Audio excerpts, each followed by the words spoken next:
All right. I will say hello and welcome back. It's Harry Powell for Severe MMA, and we are joined by not only Severe MMA's Fighter of the Year for 2020, but one half of the Brave CF54's co-main event, Mr. Blaine O'Driscoll. How's it going, sir? I'm good, and thanks for having me on. Appreciate it. Absolutely. Thank you very much for the time. We'll just start right out.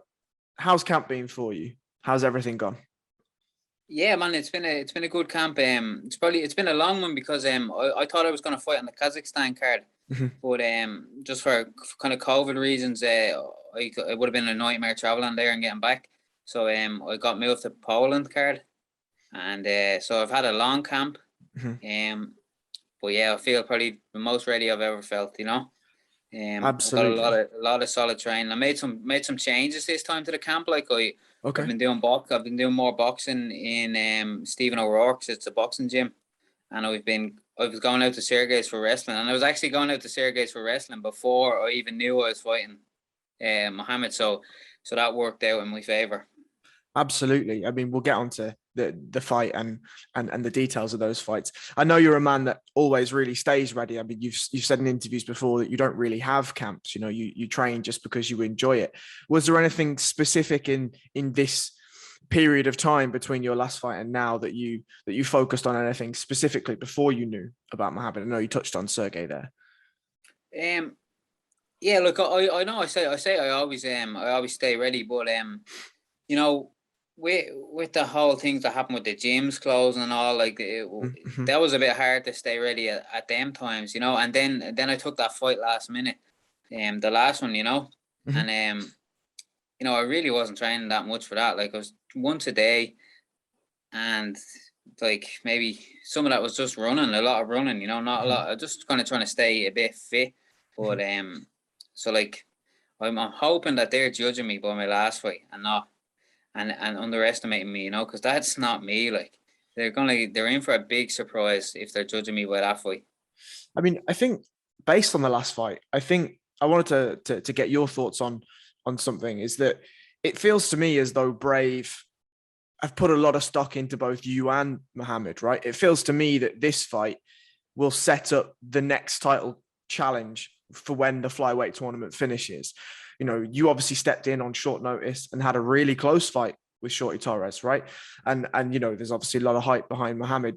Do you feel as though Brave are high on you, and do you feel the same way as me that should you get through this fight, that when the flyweight tournament has finished, whoever wins that, you're first in line?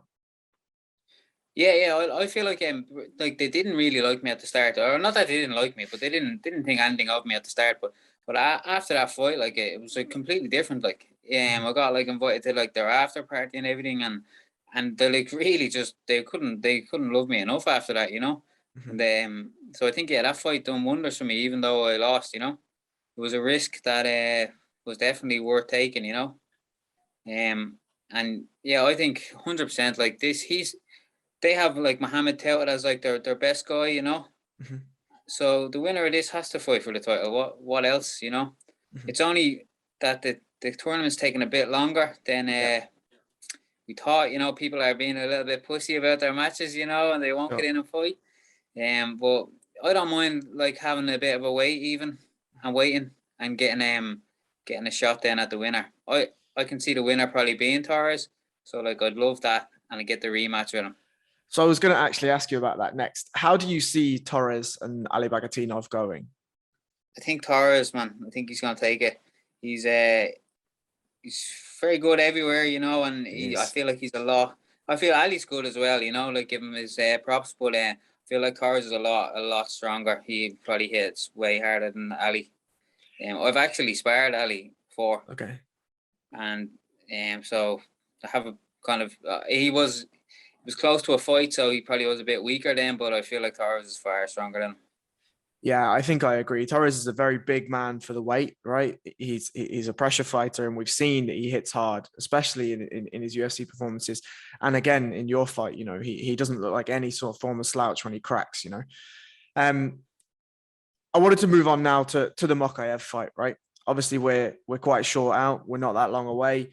What's your take on Mokaev? You've just touched on there that Brave have a really elevated opinion of him. They think that he's their best flyweight, right?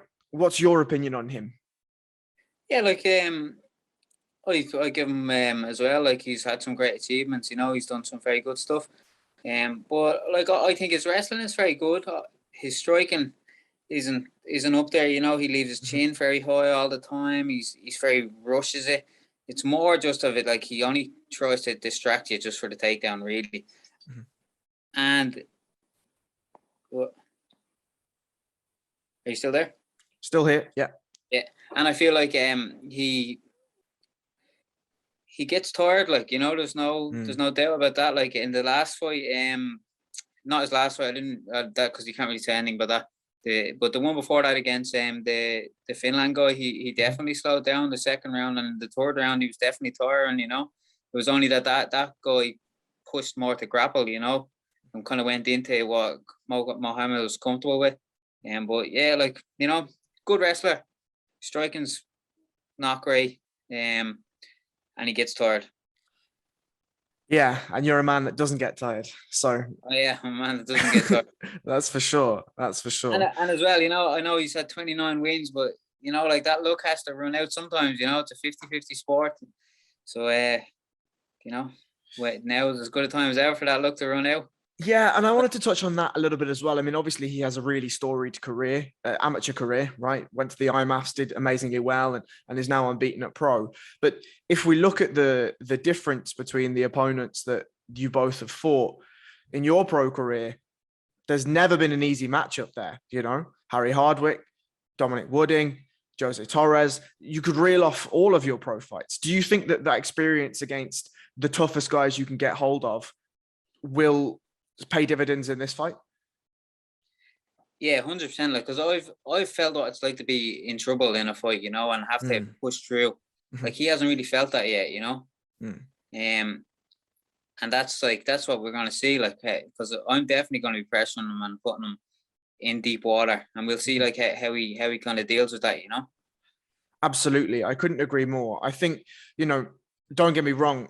A storied amateur career, an IMAF world champion is fantastic. But as you say, I mean, we've seen even in the Jose Torres fight, if we take that, you know, that was a tough fight, a hard fight, a bloody fight, a rough fight, and you were still pushing. You know, the experience, I think, is a really big factor for me in this fight. You know, a storied amateur career is great. And IMAF world champion is a fantastic achievement, but being in the deep, dark waters and coming through it, pulling out wins, even when you don't pull out wins, surviving those rounds and carrying on pushing, I think is a really, really big facet to this fight, you know? Yeah, like you can't even count some of his fights at pro because like, so one of them I've seen had like 14 losses or something, no wins. Like how can you count? That's not a fight, like, you know? It's a guy just coming in to lose. It has to be. Like, oh, who has 14 losses, no wins, and keeps fighting? And a couple of his fights were like that, you know. They're just like kind of adding numbers to it. You know, I could do that, like any day of the week, you know. All my fights have been against like kind of competitive people. A lot of them were prospects, you know, and a lot of them have gone on to do great things, you know. Cage Warriors champions, 2 of them now are nearly Cage Warriors champions. So yeah, you know. Why? I mean, the answer is relatively obvious, but I think it's important to state it anyway. You know, why is it that you take the hardest fights that you can get hold of? What? I don't know. They're the ones I get offered first. I take easy ones if I could, but as well, like, you know, like I feel like you kind of learn something. It brings you on, like, or something, you know, that way. Like when you go into like these fights that are a proper challenge that you really don't know what's going to happen, you kind of learn things about yourself, you know, and it's kind of like experience that you can't get anywhere else from it. It's like you know, I always think of like some of the best like inventions in the world come from like wars, you know, when people have to really evolve, and when you're forced to evolve, you like evolve. You know, and that's what I feel like these fights do for me. Like even this one, like it might not be my hardest challenge, or maybe it is, but it's definitely a lot of pressure, you know, and a lot of eyes on it. And I feel like no matter what, like I'm gonna take a lot from this fight. Absolutely. I think that's a fantastic analogy. You know, there and you're absolutely right that I think there's something to be gained when the pressure is high, right? You're either gonna put the work in and reap the rewards, regardless of whether it's a winner or a loss or you're not, right? And I think again, you're absolutely right that this fight has a lot of eyes on it. I think it's a fantastic matchup, in my opinion. You know, we've seen your grappling chops, and I've spoken to Mohammad earlier in the week, and one of the things he noted was that he thought your jiu-jitsu was very dangerous, and he thought your striking was very dangerous, and I think I completely agree with that. And I like the styles matchup. Do you? One thing I wanted to touch on specifically about the fight is in the Jose Torres fight, there was a lot of low calf kicks, and those seem to be really troubling Jose in the fight. Do you think that that's something that you'll bring to this fight, or do you think that it's a danger that you wouldn't want to bring in? No, yeah, definitely. And I feel like the low calf kick's very hard to catch. You know, definitely, that's definitely a tool. You know, that was like one of the first fights I've ever done that, and Wow. Okay.